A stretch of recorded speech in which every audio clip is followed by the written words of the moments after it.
Bell पत्र के वृक्ष में जो फल लगता है बेला, खाली चल दो अगले ज्योतिर्लिंग फिर निकाली, मैं त्र्यंबकेश्वर बाबा को बेल पत्र समर्पित करता हूं। बहुत ज्यादा टेंशन हो, डिप्रेशन में हो, ऐसा लग रहा है कि मेरा तो सिर फटे जा रहा है चिंता के कारण।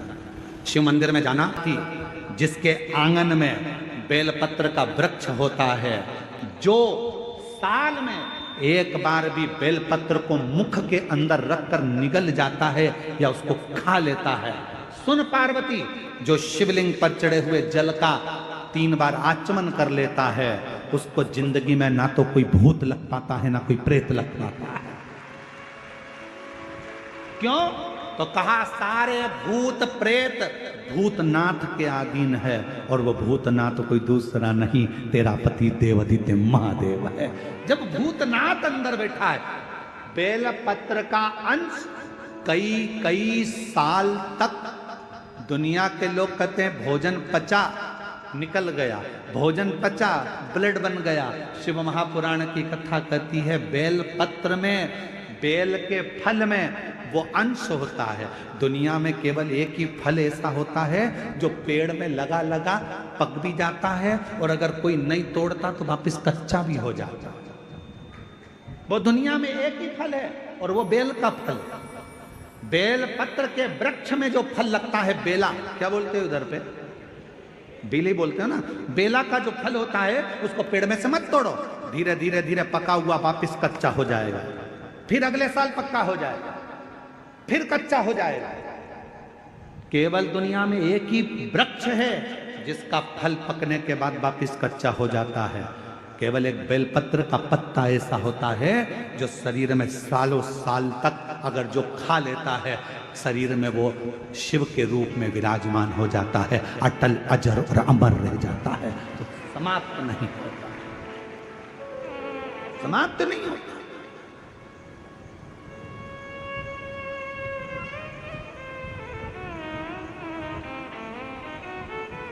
जैसे भस्म की कोई एक्सपायर डेट नहीं होती, होती है क्या? अरे जम के तो बोलो। तुम्हारे घर में लकड़ी जलाई, तुमने भस्म तैयार करी, चूल्हा जलाया, कंडा जलाया, गोबरी जलाई, और तुमने जो राख तैयार करी, कोई तुमसे पूछे राख कब एक्सपायर होगी? राख की, भभूति की, भस्म की कोई यात्रा करनी,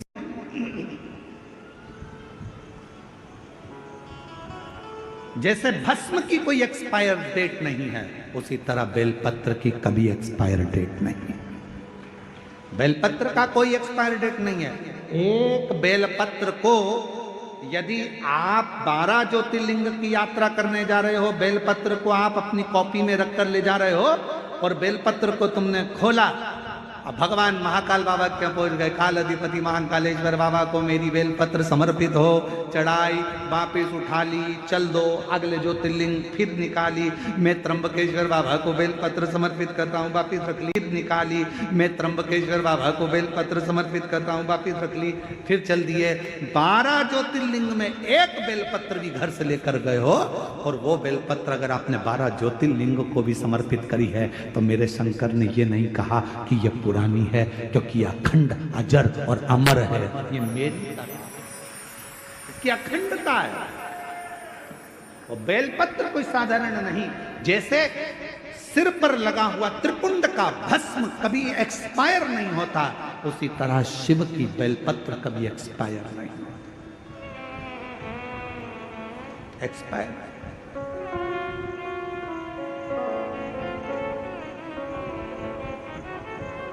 इसलिए आप लोगों से निवेदन करते हैं,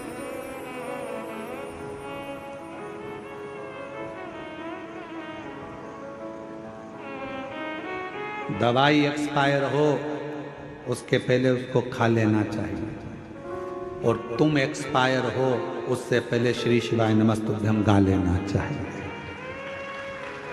मरने के पहले भगवान का नाम गा लो, मृत्यु के पर्यंत परिवार वाले बैठकर कहेंगे शांति के लिए 2 मिनट का मौन धारण करो।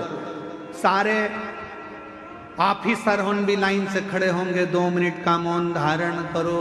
क्या होगा 2 मिनट का मौन धारण करने से? क्या आत्मा को शांति मिल जाएगी? नहीं।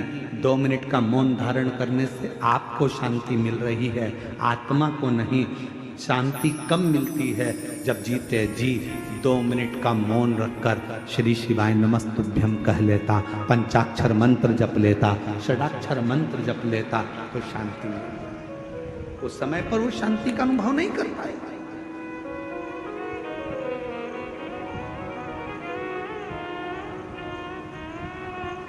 जो शांति का अनुभव चाहिए था वो ना कर पाए।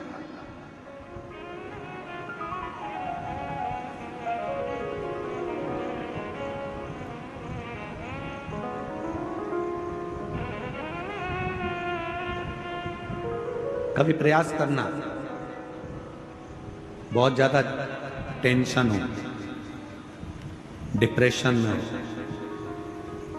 ऐसा लग रहा है कि मेरा तो सिर फटे जा रहा है चिंता के कारण, शिव मंदिर में जाना, शंकर जी को 1 लोटा जल चढ़ाकर जो जल बहकर निकले उस जल में 3 उंगलियां भिंगाना और अपने मस्तक पर एकदम स्थिर होकर वो 3 उंगलियां अपने मस्तक पर तेजी से लगा लेना, दबा लेना और मंत्र का स्मरण भीतर के भीतर ओम नाद करिएगा।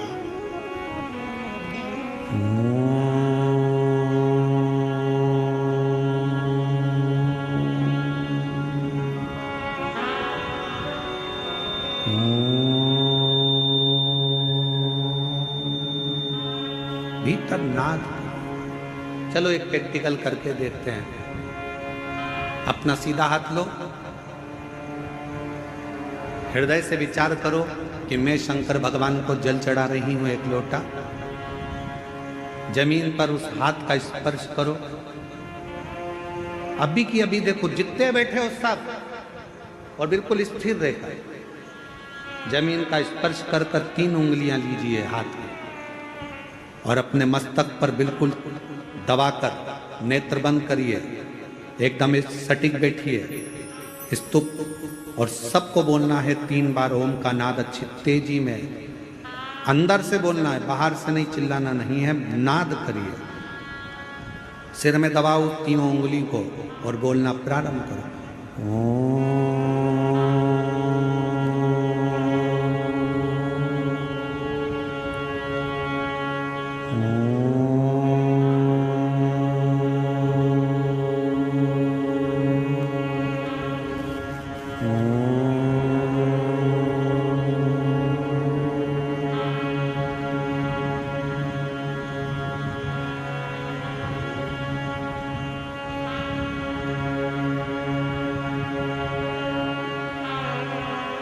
अब अपने हाथ को हटाओ और आंखों को धीरे धीरे खोलो।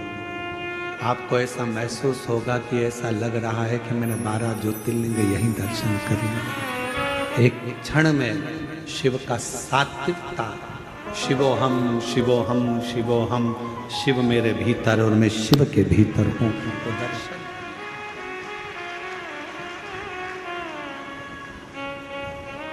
भीतर शिव है, बाहर शिव है, सृष्टि में हर जगह। मम्मा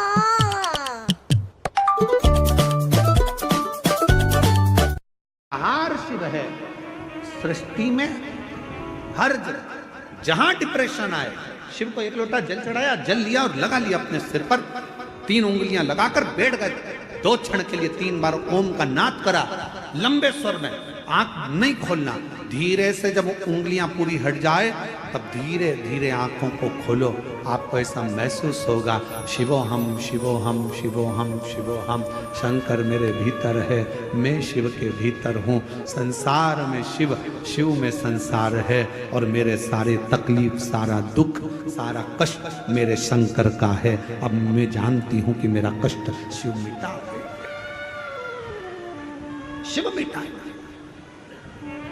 और जब कोई नहीं आता मेरा बाबा आता है, जब कोई नहीं आता मेरा बाबा आता है, मेरे दुख के दिनों में वो बड़ा काम